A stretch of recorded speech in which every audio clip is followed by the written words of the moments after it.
Hello everyone, this is Saurabh from Edureka. In today's session, we'll focus on what is Puppet. So without any further ado, let us move forward and have a look at the agenda for today. First, we'll see why we need configuration management. What are the various problems that industries were facing before configuration management was introduced. After that, we'll understand what exactly is configuration management and we'll look at various configuration management tools. After that, we'll focus on Puppet and we'll see the Puppet architecture along with the various Puppet components. And finally, in our hands-on part, we'll learn how to deploy MySQL and PHP using Puppet. So I hope we all are clear with the agenda. So I'll move forward and we'll see what are the various problems before configuration management. So this is the first problem, guys. Let us understand this with an example. Suppose you are a system administrator and your job is to deploy MeanStack, say on 4 nodes.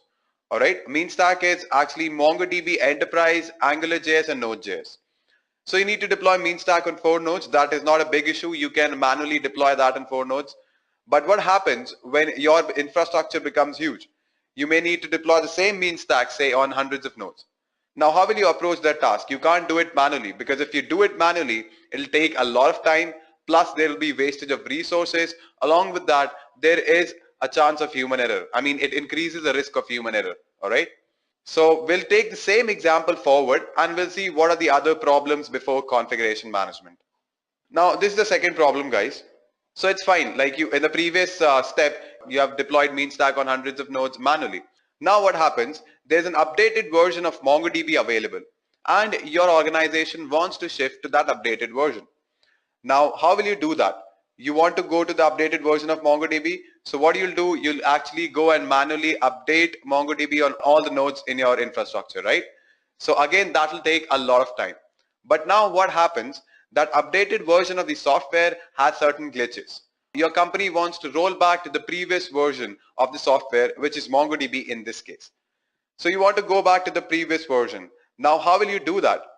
Remember, you have not kept the historical record of MongoDB during the updating. I mean, you have updated MongoDB manually on all the nodes. You don't have the record of the previous version of MongoDB. So what you need to do, you need to go and manually reinstall MongoDB on all the nodes. So rollback was a very painful task. I mean, it used to take a lot of time.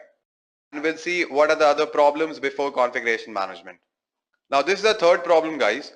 Over here, what happens, you have updated MongoDB in the previous step on, say, development environment and in the testing environment. But when we talk about the production environment, they're still using the previous version of MongoDB. Now what happens, there might be certain applications that work that are not compatible with the previous version of MongoDB, all right?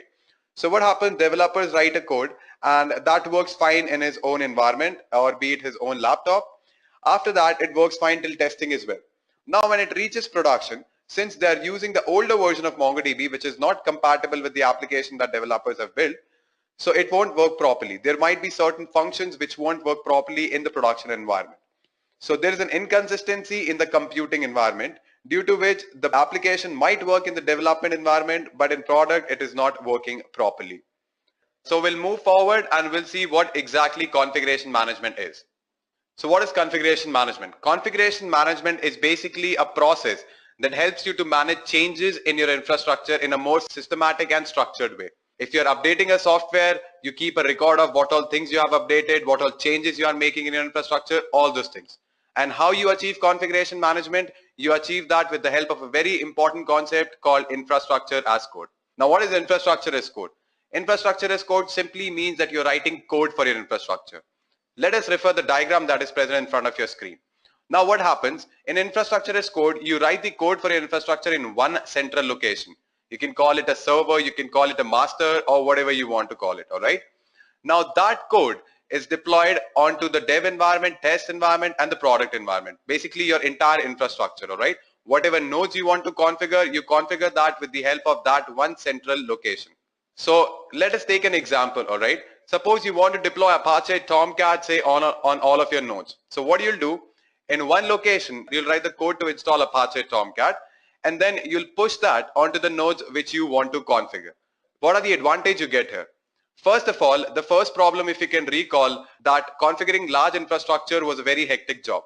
But because of configuration management, it becomes very easy. How it becomes easy? You just need to write the code in one central location and replicate that on hundreds of nodes. It is that easy. You don't need to go and manually install or update a software on all the nodes. All right. Now the second problem was you cannot roll back to the previous stable version in time. But what happens here, since you have everything well documented in the central location, rolling back to the previous version was not a time consuming task. Now the third problem was there was a variation or inconsistency in various teams like dev team, test team and product team.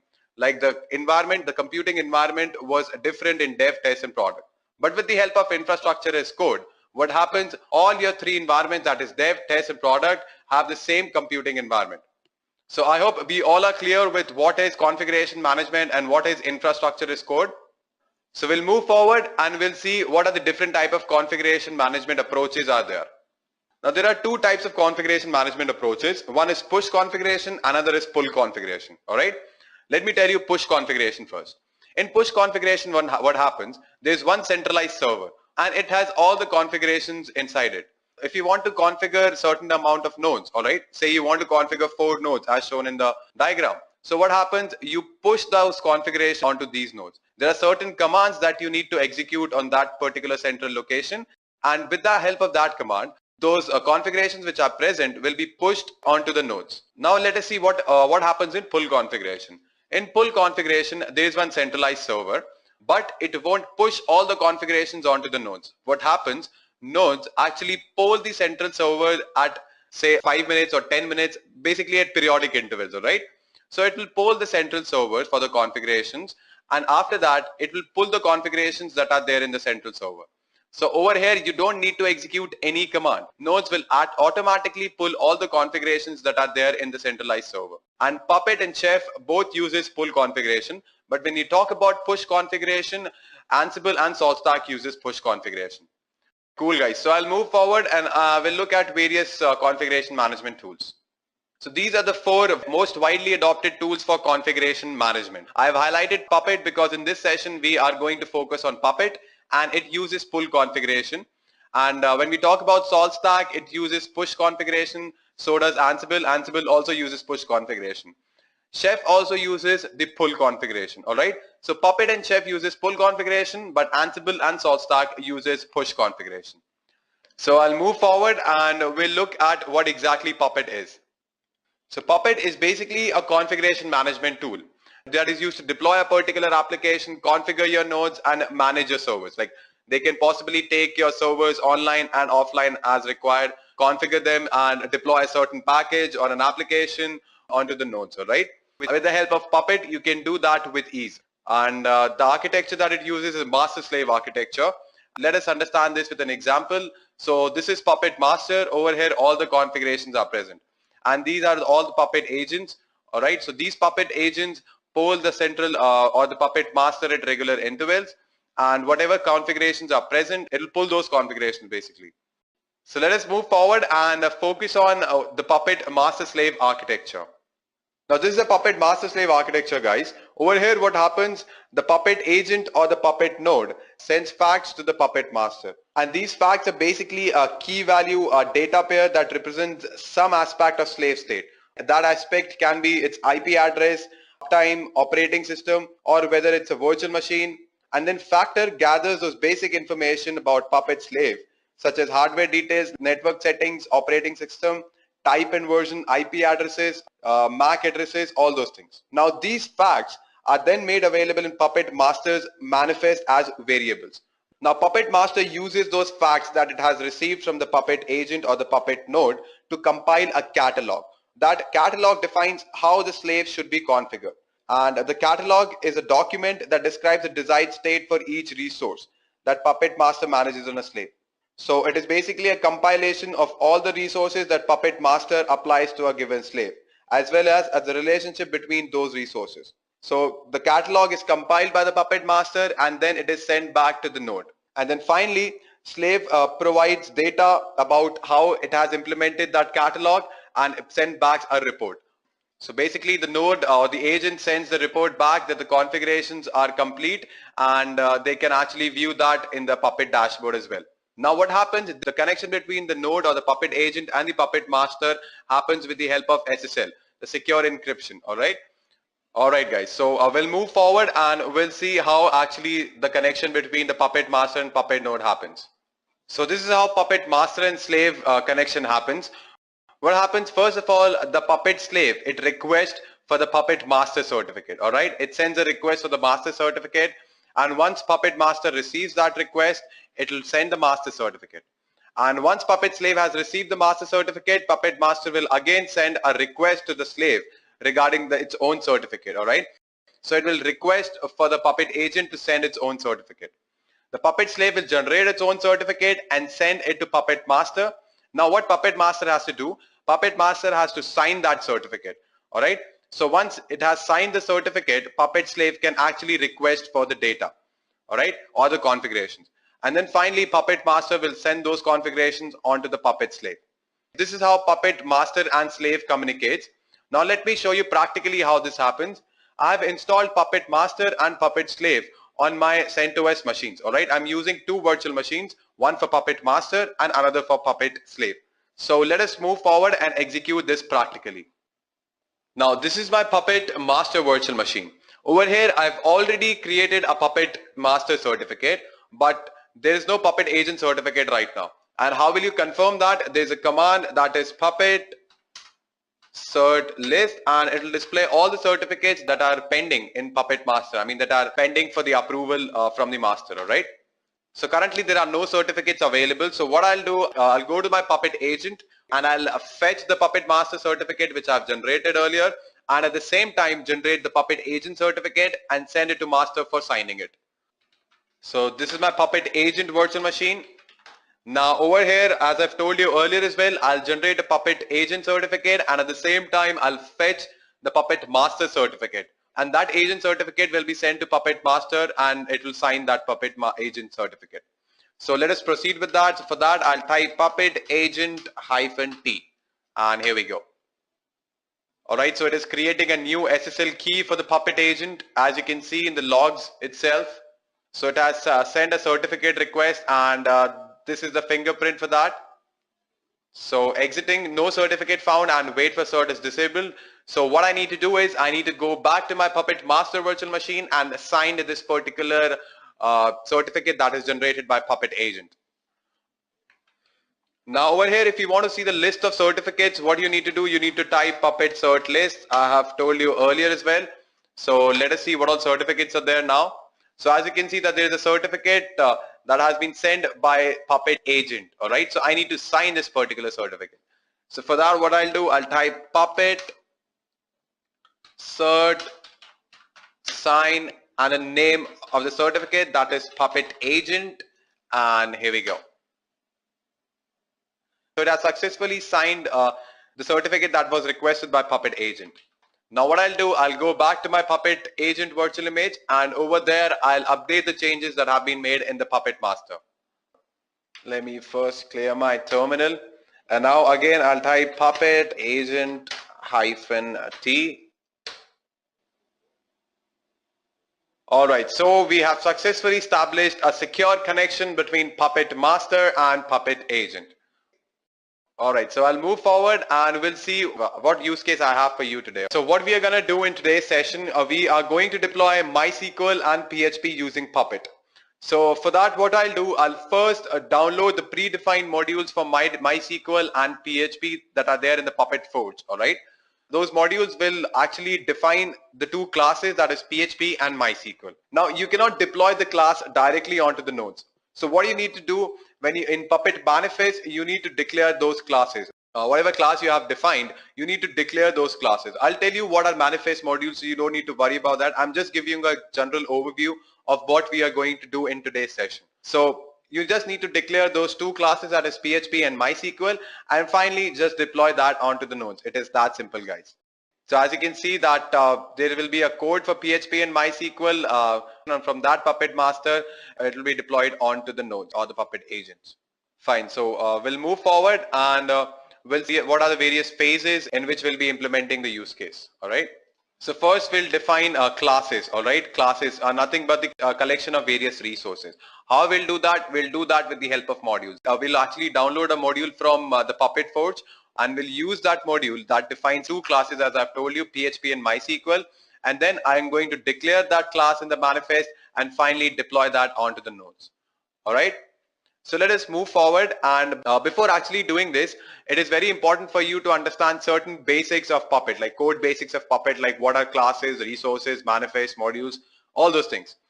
So we'll move forward and understand those things one by one.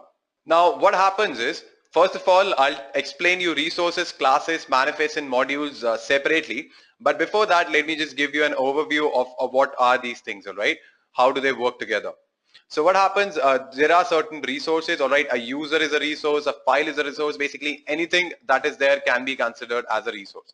So multiple resources actually combine together to form a class.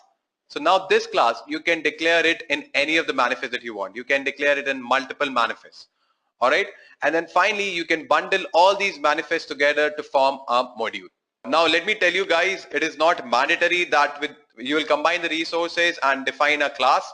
You can actually deploy the resources directly. It is a good practice if you combine the resources in the form of classes, because it becomes easier for you to manage. The same goes for manifests as well. And I'll tell you how to do that as well. You can write a Puppet code and deploy that onto the nodes. And at the same time, it is not necessary for you to bundle the manifest that you're using in the form of modules. But if you do that, it becomes more manageable and it becomes more structured, all right? So it becomes easier for you to handle multiple manifests. All right, so let us move forward and have a look at what exactly are resources and what are classes in Puppet. Now, what are resources? Anything that is there is a resource. A user is a resource. As I've told you, a file can be a resource. Basically, anything that is there can be considered as a resource. So Puppet code is composed primarily of resource declarations. A resource describes something about the state of the system. It can be such as a certain user or a file should exist or a package should be installed. Now here we have the syntax of the resource, all right? First you write the type of the resource, then you give a name to it in the single quotes and various attributes that you want to define. In the example, I've shown you that it will create a file that is inetd.conf, and this attribute will make sure that it is present. So let us execute this practically, guys. I'll again go back to my CentOS virtual machine. Now over here, what I'll do, I'll use the gedit editor. You can use whatever editor you want. And I'll type the path for my manifest directory. And in this directory, I'll define a file, all right, and with the .pp extension. So I'll just name it as a site.pp, and here we go. Now over here, the resource example that I've shown you in the slide, I'll just write the same example and let us see what happens.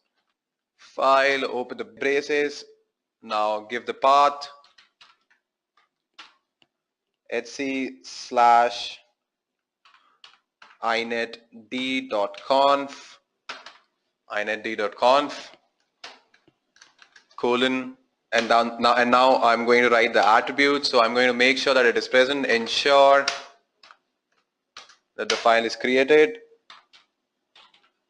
/inetd.conf comma, and then now close the braces. Just save it and close it. Now what you need to do, you need to go to the Puppet agent once more, and over there I'm going to execute agent-t command that will update the changes made in the Puppet master.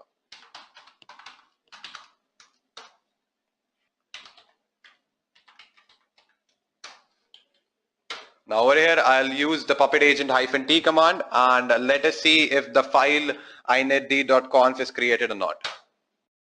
Alright, so it has done it successfully. Now what I'll do, just to confirm that, I'll use ls command. For that I'll type ls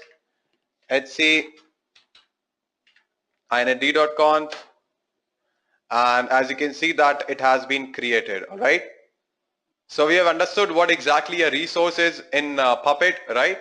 So now let us see what are classes. Classes are nothing but the group of resources, alright? So you group multiple resources together to form one single class, and you can declare that class in multiple manifests, as we have seen earlier. It has a syntax, let us see.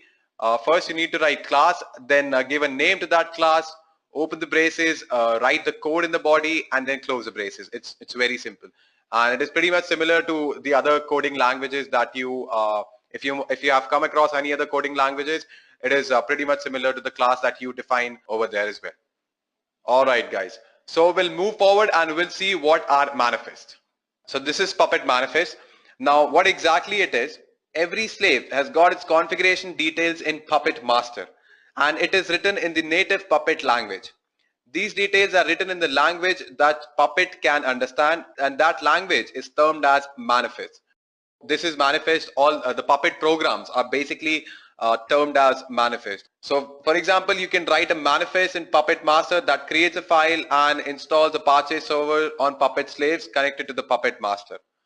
Alright, so you can see I've given you an example. Over here it uses a class that is called Apache, and this class is defined with the help of predefined modules that are there in Puppet Forge, and then various attributes like define the virtual host and the port and the root directory. So basically there are two ways to actually declare a class in Puppet manifest. Either you can just write include and the name of the class, or you can, if you don't want to use the default attributes of that class, you can make the changes in that by using this particular syntax. That is, you write the class, open the braces and the class name, colon, whatever changes or whatever the attributes that you want apart from the one which are there in by default, and then finally close the braces. Alright. So now I'll execute a manifest practically that will install Apache on my nodes. Alright. Now I need to deploy Apache using Puppets. Alright. So what I need to do, I need to write the code to deploy Apache in the manifest directory. I've already created a file with .pp extension, if you can remember when I was talking about resources, right? So now again I'll use the same file, that is site.pp, and I'll write the code to deploy Apache. Alright. So what I'll do, I'll just I'll use the gedit editor. You can use whatever editor you feel like, etc, Puppet, manifest, and site.pp, and here we go. Now over here I'll just delete the resource that I've defined here. I like my screen to be nice and clean. And now I'll write the code to deploy Apache. So for that I'll type package httpd colon. Now I need to ensure it is installed. So for that I'll type ensure installed, give a comma. Now I need to start this Apache service. So for that I'll type service httpd ensure running through a comma. Now close the braces. Just save it and close it. Let me clear my terminal. And now what I'll do, I'll go to my Puppet agent. From there it will pull the configurations that are present in my Puppet master. Now what happens, periodically Puppet agent actually pulls the configuration from Puppet master, and it is around 30 minutes, right? It takes around half an hour. After every half an hour, Puppet agent pulls the configurations from Puppet master, right? So you can configure that as well. If you don't want to do it, just throw in a command puppet agent -t, and it will automatically pull the configurations that are present in the Puppet master. So for that I'll go to my Puppet agent virtual machine. Now over here what I'll do, I'll type a command puppet agent -t, and let us see what happens. So it is done now. Now what I'll do, just to confirm that, I'll open my browser, and over here I'll type the host name of my machine, which is localhost, and let us see if Apache is installed. Alright, so Apache has been successfully installed. Now let us go back to our slides and see what exactly modules are. So what are Puppet modules? Puppet module can be considered as a self-contained bundle of code and data. Let us put it in another way. We can say that Puppet module is a collection of manifests and data, such as facts, files, templates, etc. Alright, and they have a specific directory structure. Modules are basically used for organizing your Puppet code because they allow you to split your code into multiple manifests. So they provide you a proper structure in order to manage your manifest, because in real time you'll be having multiple manifests. To manage those manifests, it is always a good practice to bundle them together in the form of modules. So by default, Puppet modules are present in the directory /etc/puppet/modules. Whatever modules you download from Puppet Forge will be present in this module directory. Alright. Even if you create your own modules, you have to create in this particular directory, that is /etc/puppet/modules. So now let us start the most awaited topic of today's session. That is deploying PHP and MySQL using Puppet. So what I'm going to do, I've told you earlier as well, but I'll just give you a quick recap. Now what I'm going to do is, I'm going to download the two modules. One is for PHP and another is for MySQL. So those two modules will actually define PHP and MySQL class for me. Now after that, I need to declare that class in the manifest, inside .pp file present in the Puppet manifest. So I'll declare that class in the manifest, and then finally I'll throw in a command puppet agent -t in my agent, and it will pull those configurations and PHP and MySQL will be deployed. So basically when you download a module, you are defining a class. You cannot directly deploy that class. You need to declare it in the manifest. And now I'll again go back to my CentOS box. Now over here what I'll do, I'll download the MySQL module from the Puppet forge. So for that I'll type Puppet module install Puppet Labs -MySQL -- give the version name. So I will use 3.10.0, and here we go. So what is happening here? As you can see, it is saying preparing to install into /etc/puppet/modules, alright? So it will be installed in this directory. Apart from that, it is actually downloading this from the forge api.puppetlabs.com. So it is done now. That means we have successfully installed MySQL module from Puppet forge. Alright, let me just clear my terminal, and now I will install PHP modules. For that I'll type Puppet module install -PHP version, that is 4.0.0 -beta 1, and here we go. So it is done now. That means we have successfully installed two modules. One is PHP, another is MySQL. Alright, let me show you where it is present in my machine. So what I'll do, I'll just hit an ls command and I'll show you in Puppet modules, and here we go. So as you can see that there's a MySQL module and PHP module that we have just downloaded from Puppet forge. Now what I need to do is, I have defined MySQL and PHP class, but I need to declare that in the site.pp file present in the Puppet manifest. So for that, what I'll do, I'll first use the gedit editor. You can use whatever editor that you want. I'm saying it again and again, but you can use whatever editor that you want. I personally prefer gedit. And now manifest site.pp, and here we go. Now as I've told you earlier as well, I like my screen to be clean and nice, so I'll just remove this, and over here I will just declare the two classes, that is MySQL and PHP. Include MySQL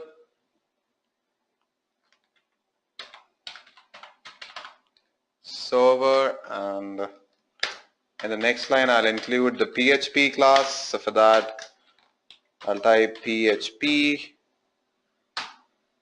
just save it, now close it. Let me clear my terminal. Now what I'll do, I'll go to my Puppet agent, and from there I'll hit a command Puppet agent -t that will pull the configurations from Puppet master. So let us just proceed with that.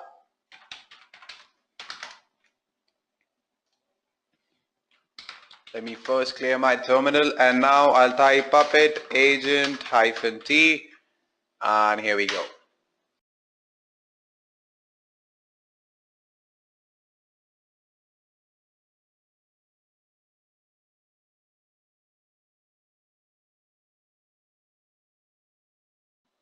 So we have successfully deployed PHP and MySQL using Puppet. Alright, let me just clear my terminal, and I'll just confirm it by typing MySQL -v. Alright, so this will display the version. Now I'll just exit from here, and now I'll show you the PHP version. So for that I'll type PHP -version, and here we go. Alright, so this means that we have successfully installed PHP and MySQL using Puppet. Thank you and have a great day.